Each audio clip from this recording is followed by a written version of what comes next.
Irritable bowel syndrome यानी कि संग्रहणी या गृहिणी रोग जिसे कहा जाता है, इनके पेशेंट्स को कई बार ऐसा कंफ्यूजन होता है कि यह बीमारी मेरे पेट से रिलेटेड है कि मेरे माइंड से रिलेटेड है, यानी कि मेरे दिमाग से। और इसी में वो कंफ्यूज होकर कई बार अपने पेट का इलाज कराते हैं, कुछ समय बाद फिर वो चेंज करके अपने दिमाग का यानी कि साइकियाट्रिस्ट के पास अपना इलाज कराते हैं, लेकिन फिर भी उनको कुछ खास लाभ नहीं होता है। तो आज हम इसी के बारे में जानने वाले हैं कि यह बीमारी किस हद तक हमारे पेट से रिलेटेड है, किस हद तक हमारे दिमाग से रिलेटेड है, या इसकी सच्चाई क्या है, हमें कहाँ पर इलाज करना चाहिए। इस बात को हम समझने का प्रयास करेंगे विज्ञान के नजरिए से। तो आइए वीडियो को शुरू करते हैं। सादर प्रणाम, मैं विशाल एक बार फिर स्वागत करता हूँ आपका अपने यूट्यूब चैनल सनातन मार्ग पर। सनातन मार्ग चैनल देता है आपको आयुर्वेद संबंधित शुद्ध जानकारियाँ। यदि आप आयुर्वेद की शुद्ध जानकारी प्राप्त करना चाहते हैं और अपने जीवन में परिवर्तन लाना चाहते हैं तो इस चैनल को अवश्य सब्सक्राइब कर लें। यह बात तो हम सभी को मालूम है कि हमारे शरीर का कंट्रोल जो है हमारे दिमाग के पास होता है और पूरा नर्वस सिस्टम जो है हमारे माइंड से कंट्रोल होता है। तो जाहिर सी बात है कि हमारे पेट का कंट्रोल भी या पेट का संबंध भी हमारे दिमाग से होगा ही।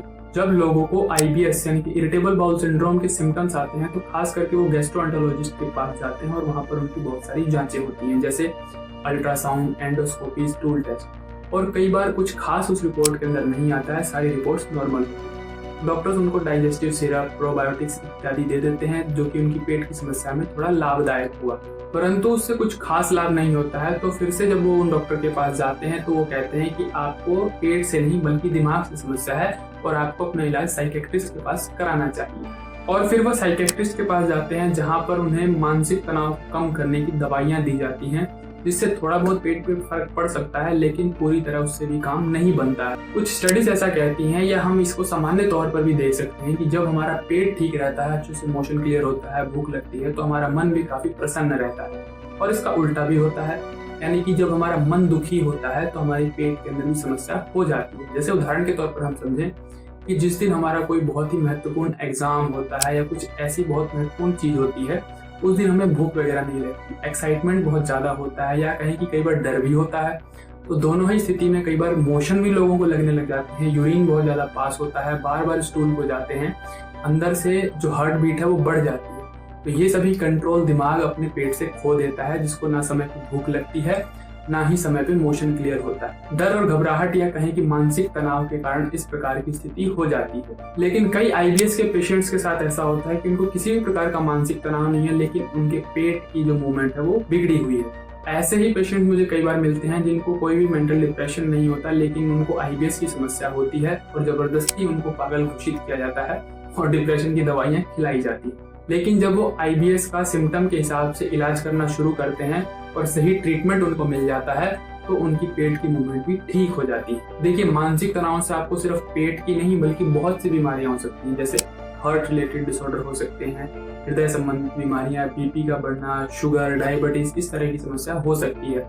जरूरी नहीं कि आपको सिर्फ पेट की ही समस्या हो। इसीलिए इस बात से बिल्कुल भी इनकार नहीं किया जा सकता कि मानसिक तनाव से आपको IBS हो सकता है, या IBS का आपके दिमाग से कोई लेना देना नहीं है, बिल्कुल उसका लेना देना है। और दूसरी बात भी हो सकती है कि आपको किसी प्रकार का कोई मानसिक तनाव ना हो, लेकिन लाइफस्टाइल की गड़बड़ी से या गलत खान पान, गलत नियम से रहने से आपको IBS की समस्या या पेट की गड़बड़ शुरू हो जाए। और उसके शुरू हो जाने के बाद आपको मानसिक तनाव होने की संभावना हो सकती है। क्यों? क्योंकि आपका पेट ठीक नहीं रहेगा तो आपके मन के अंदर हलचल तो जरूर होनी है। दोनों ही बातें एक दूसरे से रिलेटेड हैं, एक दूसरे के प्रोपोर्शनल है, यानी कि मन खराब तो पेट खराब होने की संभावना बनी रहेगी, पेट खराब तो मन खराब होने की संभावना भी बनी रहेगी। इसीलिए इलाज के समय एक डॉक्टर को अवश्य ध्यान रखना चाहिए कि इस बीमारी का जो उद्गम स्थल यानी कि इसकी जो बेसिक रूट है वो कहाँ है।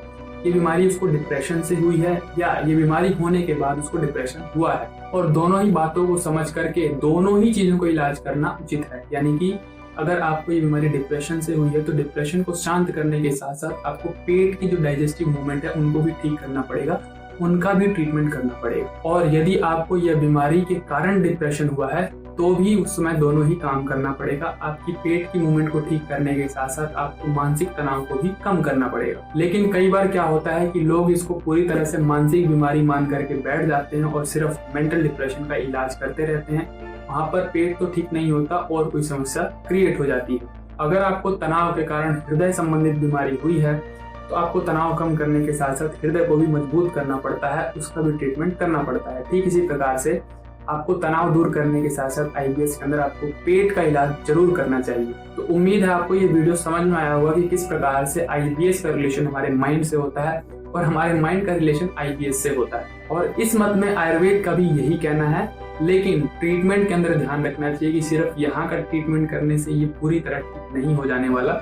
ट्रीटमेंट दोनों की समस्या है तो दोनों का ही करना पड़ेगा। ये थी जानकारी संग्रहणी और मानसिक तनाव के बीच संबंध की। इसी प्रकार की ज्ञानवर्धक स्वास्थ्यवर्धक जानकारियों के हमारे साथ जुड़े रहें। चैनल को सब्सक्राइब कर दें, बेल आइकन का बटन दबा लें ताकि आने वाले नोटिफिकेशन आपके पास समय पर पहुंचे। आज के लिए विदा लेते हैं, सादर प्रणाम।